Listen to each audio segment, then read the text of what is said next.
आइए दोस्तों अगले सवाल पे चलते हैं। The compound interest earn in 2 years at 12% per annum rupees 10,176। What is the sum invested? ठीक है, 50,000, 60,000, 40,000 या 80,000। तो यहाँ पे क्या कह रहा है, कंपाउंड इंटरेस्ट अर्न हुआ है 2 साल में 12.5% के रेट से पर एनम इतना। ठीक है, 10,176 इसको कंपाउंड इंटरेस्ट मिला है 2 साल पे 12% के रेट से। हमें ये बताने कितना अमाउंट उसने इन्वेस्ट किया था। ठीक है, आइए इसको करते हैं। दोनों अप्रोच लेके चलेंगे कि फॉर्मूले से भी कैसे निकाल सकते हैं और ऐसे कंसेप्चुअली आप इसको कैसे सोच सकते हैं। तो यहाँ पे मैं मान लेता हूँ कि प्रिंसिपल जो उसने अमाउंट इन्वेस्ट किया होगा, what is the sum invested है ना, 100 रुपीज़ इसने इन्वेस्ट किया होगा। ठीक है, प्रिंसिपल अमाउंट हम 100 मान लेते हैं। अब मैं यहाँ पे देखिए 2 साल की बात कर रहा है तो 2 एरोज लगा लेता हूँ।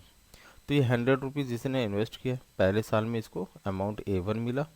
ठीक है, ये एरो है पहले साल का टाइम पीरियड और ये एरो है दूसरे साल का टाइम पीरियड। दूसरे साल के ख़त्म होने पे इसको मिला A2। ठीक है, और हमें देखना है कि 12.5% के रेट से इसको कितना इंटरेस्ट मिलता है। ठीक है, कंपाउंड इंटरेस्ट इस अमाउंट पे 100 पे। ठीक है, यहाँ पे आप कुछ भी मान सकते हैं, कुछ भी। ठीक है, ज़रूरी नहीं कि आप 100 ही माने, आपको जो ईजी लगे वो आप मान सकते हैं। 100 ज़्यादा वैसे ईजी ही रहता है अधिकतर केसेस में जहाँ पे स्टैंडर्ड परसेंटेज वैल्यूज़ आती हैं। तो यहाँ पे मैंने 100 है, इस पर अगर 12% में लगाऊँ इंटरेस्ट, तो 100 पे 12% अगर आपको मिल रहा है इंटरेस्ट तो कितना मिलेगा, 12 मिलेगा, है ना, 12। तो 100 का कंपाउंड इंटरेस्ट पहले साल का कितना मिला, 12 रुपीज़। ठीक है, 12 रुपीज़ मिला, मैंने यहाँ पे लिख दिया इसका पहले साल का कंपाउंड इंटरेस्ट। कंपाउंड इंटरेस्ट की एक खासियत है कि अगर आपका रेट ऑफ इंटरेस्ट हर साल सेम है तो आपका जो इंटरेस्ट है, कंपाउंड इंटरेस्ट पहले साल का और दूसरे साल का कंपाउंड इंटरेस्ट होगा, उसमें भी अंतर कितना क्या होगा, 12.5% का। ठीक है, 12% का। तो मीन्स अगर 12 रुपये पहले कंपाउंड इंटरेस्ट है तो दूसरे साल का इंटरेस्ट कितना होगा, 12 के ऊपर आप 12% निकालिए और उसको जोड़ दीजिए।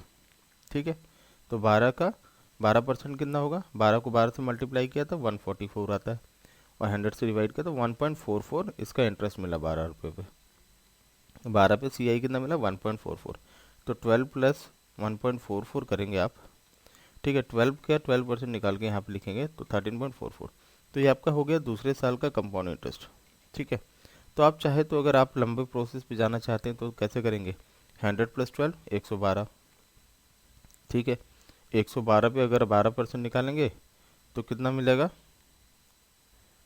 112 को 12 से इंटू करके 100 से डिवाइड करेंगे, फिर आपको जो इंटरेस्ट निकलेगा उसको आप इसको ऐड करना होगा, 112 प्लस इतना। ठीक है, तो आपका अमाउंट 2 आएगा। तो यहाँ पे आपको ये फास्ट मेथड क्या हो जाता है कि आप ये वाला ऑपरेशन एलिमिनेट कर लेते हैं कि अमाउंट को 100 प्लस 12 करके 112, फिर 112 का 12%। ठीक है, तो यहाँ पे आप क्या सीधा इंटरेस्ट का रेट निकालते जाते हैं सीधा, यहाँ पे आप अमाउंट नहीं लिख रहे। तो यहाँ पे पहले साल का CI हो गया, फिर दूसरे साल का CI हो गया। टोटल CI हमें कितना मिलेगा, टोटल CI हो गया हमारा पहले साल का 12, दूसरे साल का 13.44, हो गया 25.44 CI। ठीक है, ये हमारा CI है क्योंकि हमारा आवर CI लिखा है मैंने, आवर CI क्यों, क्योंकि प्रिंसिपल भी तो हमने अपना ही लिया है, क्वेश्चन वालों का तो लिया नहीं है। तो हमारा CI कितना आ गया, 25.44, जो हमने 100 माना तो इतना आया। अब हमें कंपेयर करना है कि क्वेश्चन वाले से हमारा क्या रिलेशन है CI से, क्योंकि क्वेश्चन में दिया है 10,176 रुपये। ठीक है, तो यहाँ पे हम दोनों को बराबर करते हैं।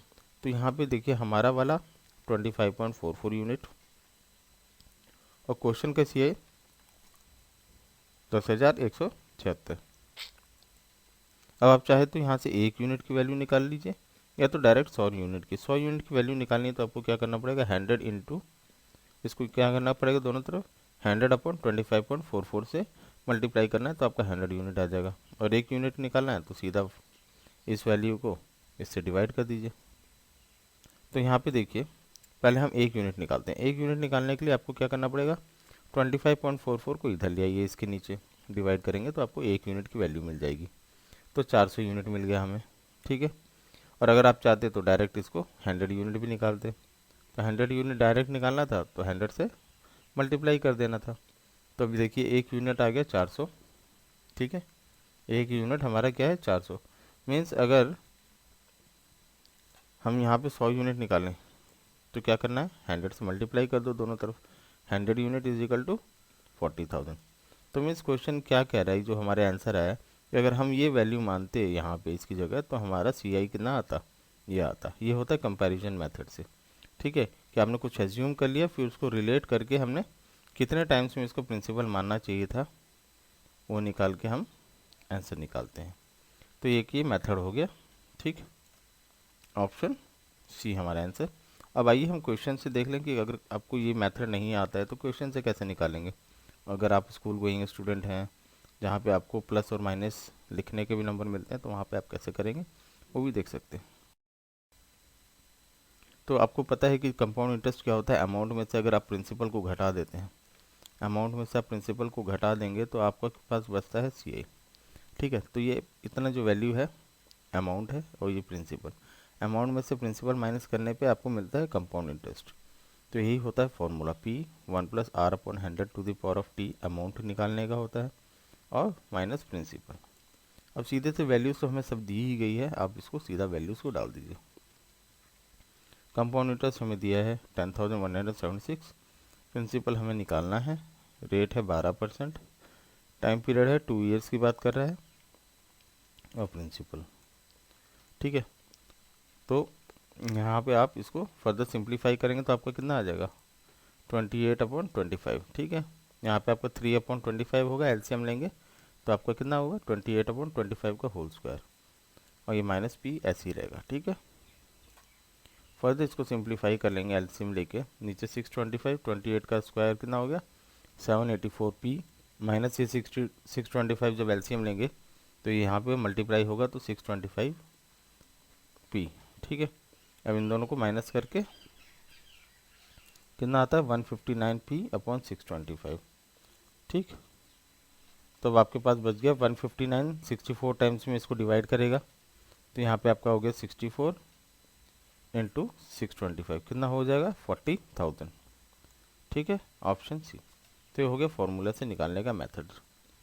तो आशा करता हूँ आपको समझ में आया, तो लाइक शेयर सब्सक्राइब जरूर करें। Thank you for watching.